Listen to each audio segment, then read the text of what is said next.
Greetings, brothers and sisters. I'm Professor Spira, and today we're going to watch a colonoscopy video.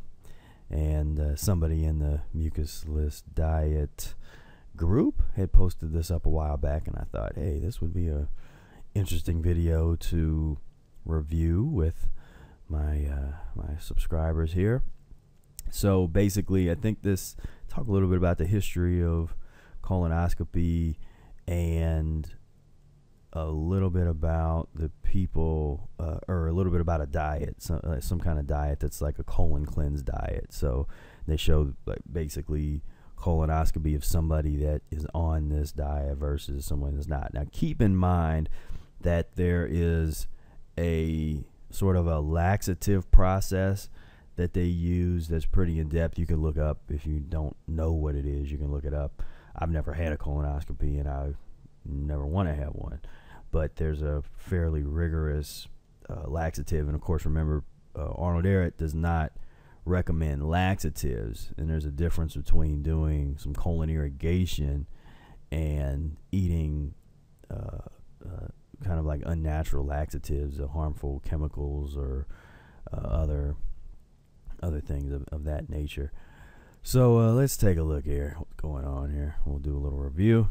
In 1968, Dr. Shinya successfully developed the technique of colonoscopy in order to visualize the entire rectum and colon. The following year, in 1969, he devised a snare cautery device and was the first to perform colonic polypectomy through the colonoscope. He has performed approximately 300,000 colonoscopic examinations and has noted that there appears to be a strong connection between intestinal appearance and lifestyle-related diseases. Wow. News. Like that's some groundbreaking scientific discovery. All those years, way in the whenever he first discovered that in the 60s or 70s or whatever, Ehret had a whole section talking about this very thing in the Mucusless diet way back in the 1920s, early 1920s, 1910s. Frustrates me. This video depicts a variety of different intestinal views, good and poor, related to various colonic and other diseases. He emphasizes the importance of lifestyle and healthy eating habits, which are critical to longevity and maintaining optimal health. This is a 45-year-old female. Her intestine is very soft, easily inflated by air, well-rounded without any residual stool or mucus abnormality. She has been on Dr. Shinya's diet for over 5 years. 75-year-old female. Some fecal mucus is noted in this picture, which implies she needs to drink more Kangen water daily. This is a 38-year-old Japanese woman who has been suffering from chronic constipation for many years. Her diet consists heavily of a Western-type menu, including white bread, yogurt, cheese, fruits, and cake once a day.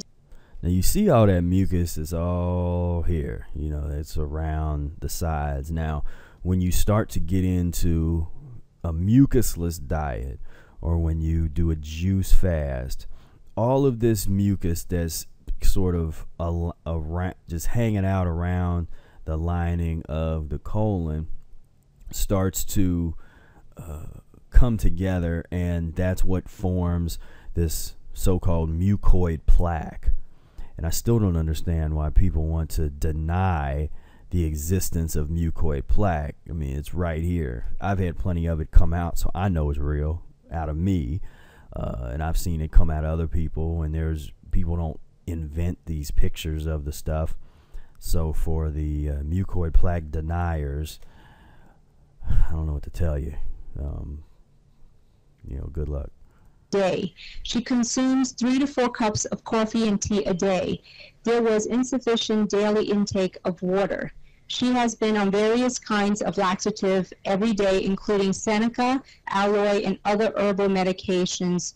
Yeah, so that's what you just said, that laxatives are not really where it's at. Now, add a little bit of, along with Mucusless Diet, add a little bit of colon irrigation to that. Add a little bit of warm lemon water via an enema.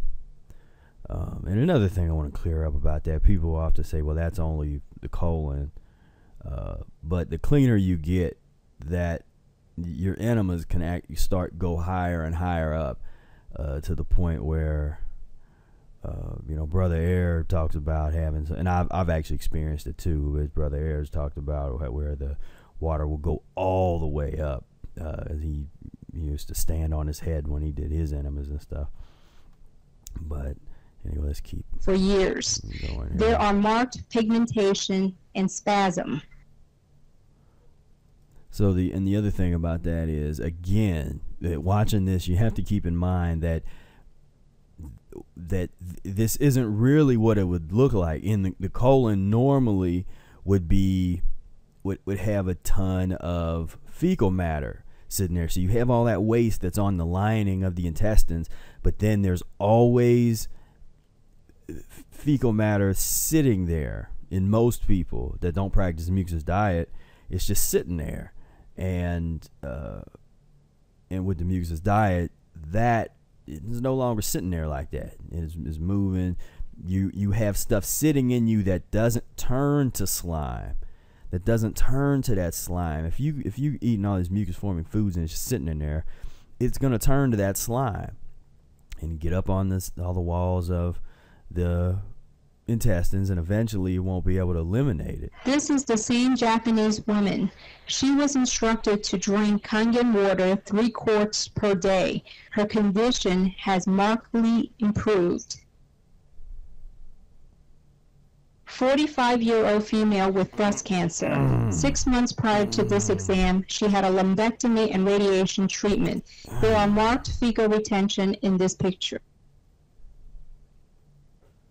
And the thing is, I've seen that come out of me. I mean, I know she's 45 years old. I was 18 years old, and I had all of that type of stuff come out. In fact, stuff that looked worse than that.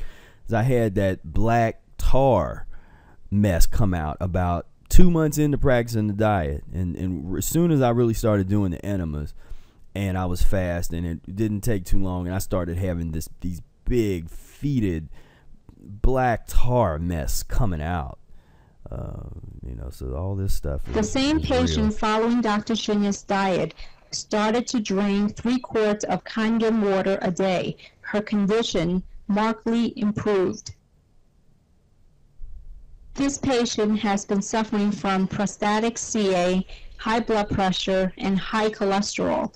His diet consists of high protein, red meat, and dairy products every day. His colon shows narrowing and some diverticular disease and fecal retention in each segment of the colon.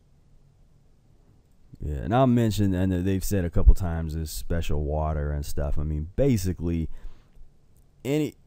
most of these kind of things, they'll say it's this like this special thing, like this special water you need, or this special supplement or something like that. That is like a red flag to me that signifies, okay, we're probably talking about some type of camouflaged fasting process, an improved mucusless diet, or a diet that is more mucus lean in nature, that's moving away from the worst foods. And so most of these so-called colon cleanse diets and that kind of thing, so what it is, it's some sort of camouflaged mucus-free diet where the mucus and pus is restricted. It might even have a little pus in the diet, but it's restricted to a large extent, and oftentimes there's fasting involved. Sometimes there might be colon therapy. It is all basically some form of camouflaged mucusless diet as far as my interpretation of it. Same patient after prostate cancer surgery. He was placed on Dr. Shinya's healthy diet program. Although the colon revealed marked diverticular disease, his colonic appearance has improved. There is no evidence of stool retention or narrowing of the colon.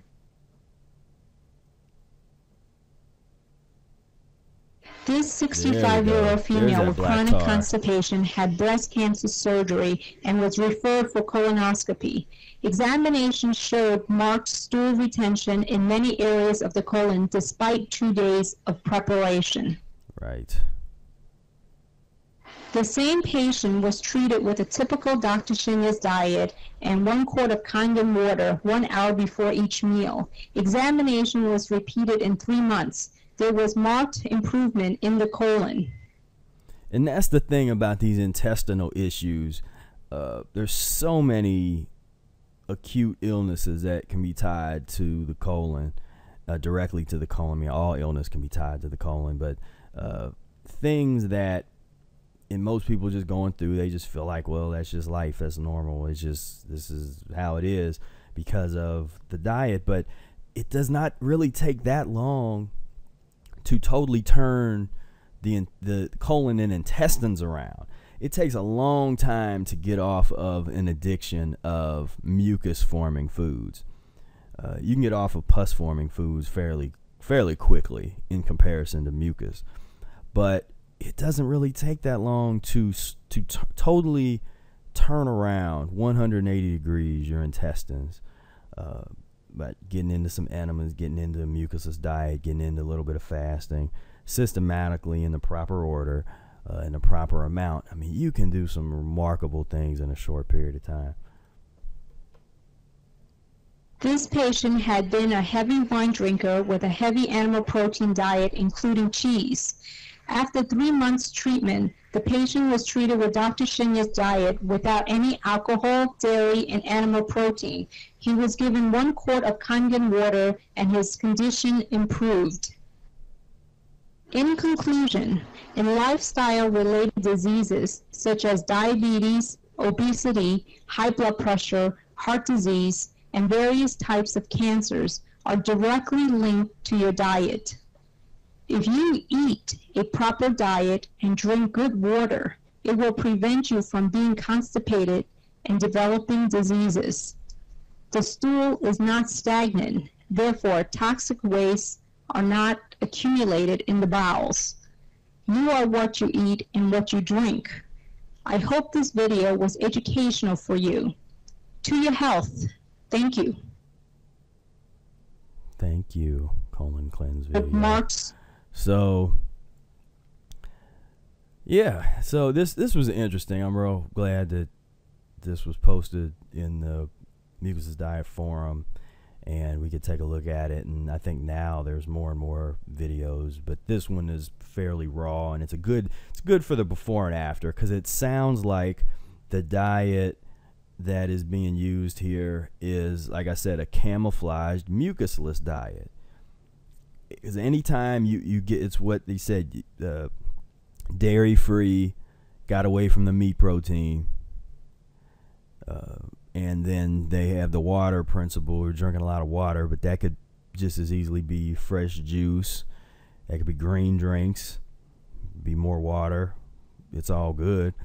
But the principle is always going to be the same. The principle that Eric expounds upon within the Mucusless Diet Healing System and rational fasting is what it's all going to come down to. It doesn't matter what you call it. You can name it some other kind of diet. You can say that there's a special water that it has to have, or you're not doing the thing. But it's the body that heals itself. But the body can't heal when it's got all of this nasty slime encumbered inside it. I mean, it's not going to happen. So rule number 1 is get the colon clean, and then the body can start really taking care of some of the deeper issues that we must confront. Thank you for tuning in. Until next time, peace, love, and breath. What if I were to tell you that what you've learned about nutrition is totally wrong, and in fact, dangerous? What if the human body was not designed to eat the kinds of foods that we have been fed since childhood? Discover the simplest and most powerful natural lifestyle secret that has changed the lives of thousands. Professor Arnold Ehret's Mucusless Diet Healing System annotated, revised, and edited by Professor Spira, is a complete course for every person who desires to take their health into their own hands. Visit www.mucusfreelife.com/revised-mucusless-diet to get your copy right now while supplies last.